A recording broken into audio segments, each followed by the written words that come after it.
It all started with a tank literally built on a tractor chassis. Then they tried to create an invincible steel giant that never even reached the battlefield. Yet in the end, they built a machine that many still consider one of the greatest tanks of our time. Today, let's walk through the entire incredible journey of German tank evolution.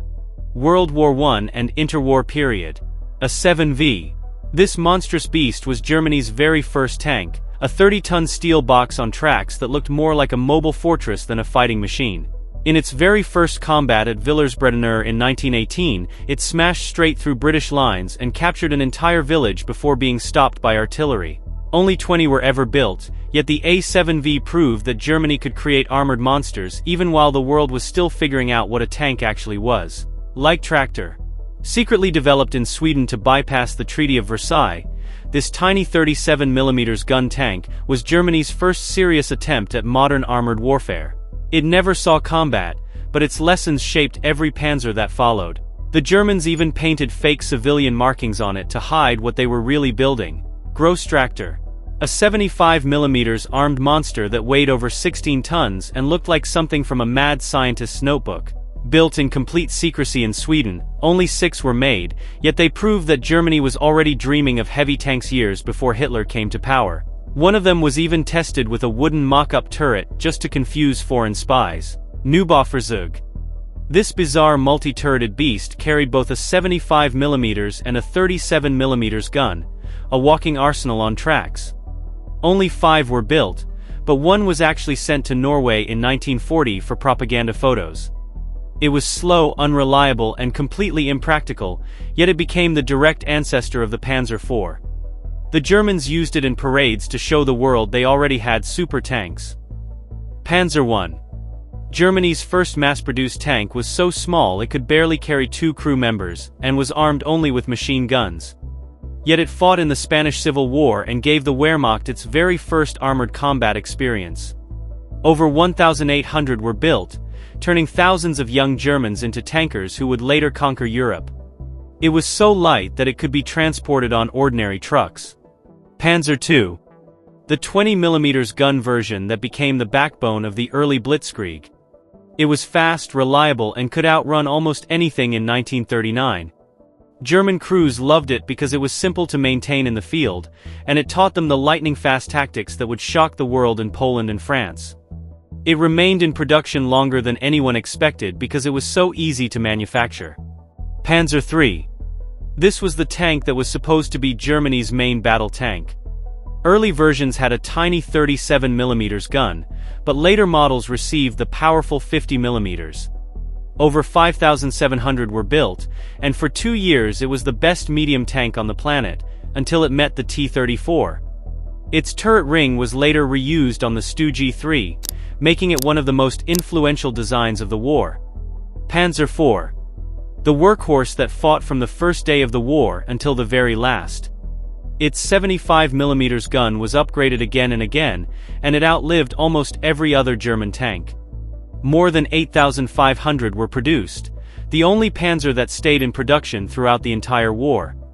It was the most widely exported German tank, and served in more than a dozen countries after 1945. Panzer 35T. A captured Czech tank that the Germans loved so much they kept building it. Fast and reliable, it became the spearhead of the invasion of Poland and France. The Czech 37mm gun punched way above its weight. Many remained in service until 1942 because they were more reliable than early German designs. Panzer 38T. Another captured Czech masterpiece that the Germans kept producing in huge numbers. It was so good that even after the war the Swedes and Swiss continued using its chassis. Over 1,400 were built, and it became one of the most successful light tanks of the early war. Its suspension was later used on the howitzer, giving that tank its legendary mobility. World War II. Karl Gerät. The biggest self-propelled gun ever built, a 600mm mortar on tracks that fired shells weighing over 2 tons. Only 6 were made, and they were so enormous they needed their own railway cars to move. One of them destroyed the fortress of Sevastopol in a single afternoon. Its shells created craters so large that they were visible from space decades later. Stug 3. The most produced armored fighting vehicle in German history, over 10,500 were built. It wasn't even a tank, yet it destroyed more enemy armor than any other German vehicle. Cheap, deadly, and built on the Panzer III chassis, it became the backbone of the German defense. In one famous engagement near Kursk, a single Stu-G destroyed 27 Soviet tanks in a single day. Marder 1. Germany's first quick-fix tank destroyer, a captured French chassis with a powerful 75mm anti-tank gun. It was ugly, open-topped, and had almost no armor, but it could kill any Allied tank from a mile away. Over 170 were rushed into service in 1942 to stop the Soviet T-34 threat. Marder 2. Same deadly 75mm gun, this time on a Panzer II chassis. Over 1,200 were built in a desperate rush. Crews called them suicide boxes because they had almost no protection, but they stopped entire Soviet tank columns in 1942. They remained in service until 1945 because they were so easy to produce. Marder 3. The final and most successful version of the Marder family. Almost 1,400 were produced, and they remained dangerous until the very end of the war. Its low silhouette made it an excellent ambush weapon on the Eastern Front. Tiger 1. The legendary heavy tank that became a psychological weapon. Its 88mm gun could destroy any Allied tank at extreme range. One single Tiger once destroyed 22 Soviet tanks in a single engagement. It was slow, expensive, and broke down often, but when it worked it was terrifying. Allied soldiers were ordered to report every Tiger sighting immediately. Nashorn. A fast 88mm tank destroyer on a Panzer IV chassis. It could kill a T-34 from over 2 kilometers away while staying out of danger. Almost 500 were built, and they became feared long-range snipers on the Eastern Front. Its open-top design allowed the crew to spot targets faster than fully enclosed vehicles. Ferdinand. The most heavily armored vehicle of the war. 200mm of frontal armor that no Allied gun could penetrate. Only 91 were built, but at Kursk they destroyed over 500 Soviet tanks and self-propelled guns in just a few days. Its 88mm gun had such power that it could knock out a T-34 from 2 miles away. Panther. Many historians consider it the best all-round tank of World War II. Its sloped armor and powerful 75mm gun gave it the perfect balance of protection and firepower. Over 6,500 were built, yet it was so complex that it constantly broke down on the battlefield. In one engagement near Kursk, a single Panther destroyed 27 Soviet tanks before being knocked out. Wesp. A tiny 105mm howitzer on a Panzer II chassis. Only 676 were built, but they provided deadly accurate fire support right up to the front lines. It was so light that it could cross bridges that heavier guns could not. Hummel. The big brother of the Wesp, a 150mm howitzer that could reach targets over 13 kilometers away. 724 were produced, and they became the favorite of German artillery officers. Its mobility allowed it to keep up with fast panzer divisions during retreats in 1944–45. Brumber. A 150mm assault gun built on the Panzer IV chassis. Only 306 were made, but its thick armor and short-barreled howitzer made it a nightmare in urban fighting. It was specifically designed for street-by-street combat in cities like Stalingrad and Budapest. Grill. A Czech 38T chassis with a 150mm gun. Around 100 were built, and they were surprisingly effective in the later years of the war. Its low cost and simple design made it one of the last self-propelled guns Germany could still produce in 1944. Howitzer. The cheapest and most effective tank destroyer Germany ever built. Over 2,800 were produced in less than a year. Its low silhouette and powerful 75mm gun made it a deadly ambush weapon right until the final days in Berlin. Allied soldiers nicknamed it the Ghost of the Eastern Front. Jagdpanther. The ultimate tank destroyer, a Panther chassis with an 88mm gun. Only 415 were built, but they were so feared that Allied crews called them the tank that could kill anything from any distance. One single Jagdpanther once stopped an entire British armored column single-handedly. Jagdpanzer IV. a low, fast, and heavily armored hunter with a long 75mm gun. Over 1,700 were produced, and they became one of the most successful defensive weapons of the late war.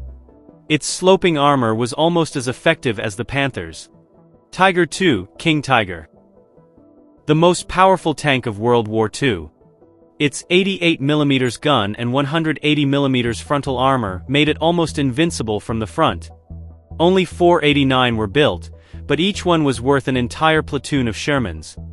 In one battle near can a single King Tiger destroyed 12 British tanks in under 10 minutes. Mouse. The heaviest tank ever built, 188 tons and armed with a 128mm gun. Only 2 prototypes were completed, and one still survives in a Russian museum today. It was so heavy it could barely move and would have destroyed any bridge it tried to cross.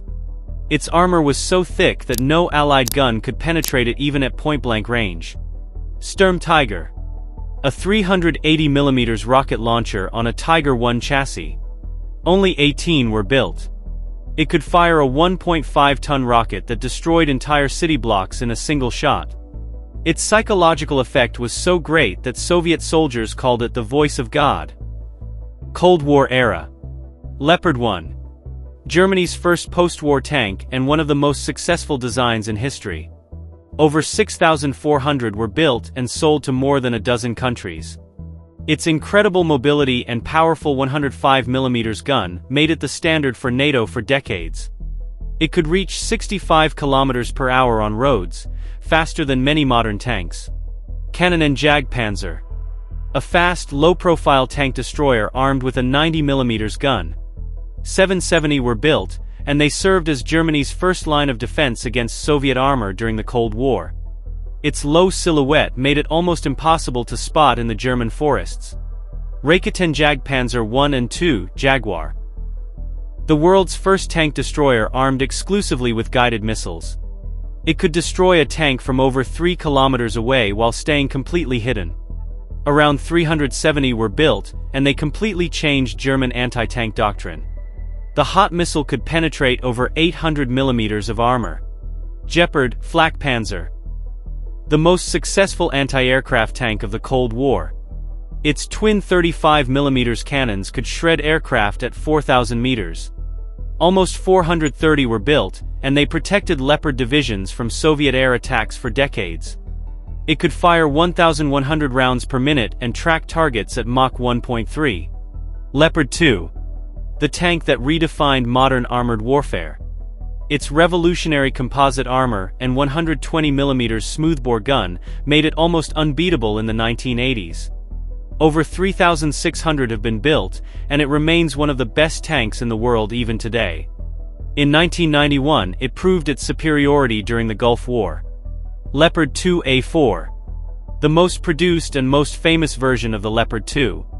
Over 2,000 were built, and it became the standard for half of Europe.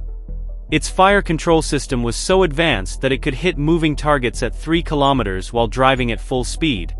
Modern and future. Puma IFV. Germany's ultra-modern infantry fighting vehicle with 30mm cannon and active protection system. Around 350 have been built so far, and it is considered one of the most advanced IFVs on the planet. It can survive direct hits from 120mm tank shells, thanks to its modular armor. Leopard 2A7 2A8. The current top version of the Leopard 2 family. These tanks can engage targets at extreme ranges with incredible accuracy and have some of the best protection systems in the world. Hundreds are in service today. The 2A8 version includes active protection against drones and top attack missiles. Leopard 2P. The next evolutionary step that Germany is already testing. It features a completely new 130mm gun and next-generation armor that makes it almost invisible to modern anti-tank missiles. It is designed to dominate the battlefield of the 2030s. Panther Kf-51. The radical new German tank concept with a 130mm gun, artificial intelligence, and drone launching capability. It is designed to dominate the battlefield of the 2030s and beyond. Its unmanned turret and AI targeting system allow it to engage multiple targets simultaneously. MGCS, Main Ground Combat System. The future joint German-French main battle tank planned for around 2035. It will feature a revolutionary 130mm or 140mm gun, unmanned turret, and artificial intelligence that will make today's Leopard 2 look like an old museum piece. It is expected to weigh under 60 tons while carrying the firepower of a 70-ton tank. Thank you for watching. Don't forget to subscribe and hit the notification bell. And write in the comments which German tank we missed. Your suggestions really help us make the next videos even better.